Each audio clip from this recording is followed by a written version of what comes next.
হাবিলের কুরবানি এর জন্যই কবুল হয়েছে কানা ফি কলবিহি তাকওয়া তাকওয়া তাকওয়া। ঠিক না? হাবিলের অন্তরের মধ্যে ছিল তাকওয়া, এর জন্য হাবিলের কুরবানি আমার আল্লাহর কাছে বড় পছন্দ হলো। ওই রকম তাকওয়া নিয়ে দুনিয়ার জমিনের মধ্যে আমাদেরকে কুরবানি করতে হবে। ঠিক না? যদি তাকওয়া থেকে কিঞ্চিত পরিমাণ আপনি বিচ্যুত হয়ে যান, ওই কুরবানি আল্লাহর কাছে পছন্দ হবে না। তখন হাবিল ইতিহাসকে একটি জবাব দিলেন যে, ও কাবিল, তুমি আমাকে মেরে ফেলবে, আমি তোমাকে মারার জন্য আমার হাত পর্যন্ত বাড়াবো না। কেন বাড়াবো না? আমি তো আল্লাহকে ভয় করি। শুরুতেই বলছি তাকওয়া হলো আল্লাহকে ভয় করা, আল্লাহকে সন্তুষ্ট করা, আল্লাহকে রাজি করা, আল্লাহকে খুশি করা। ঠিক না?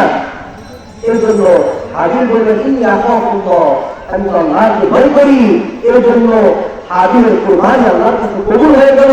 এর পিছনের কারণ কানা ফি কলবিহি তাকওয়া, তার অন্তরে ছিল তাকওয়া।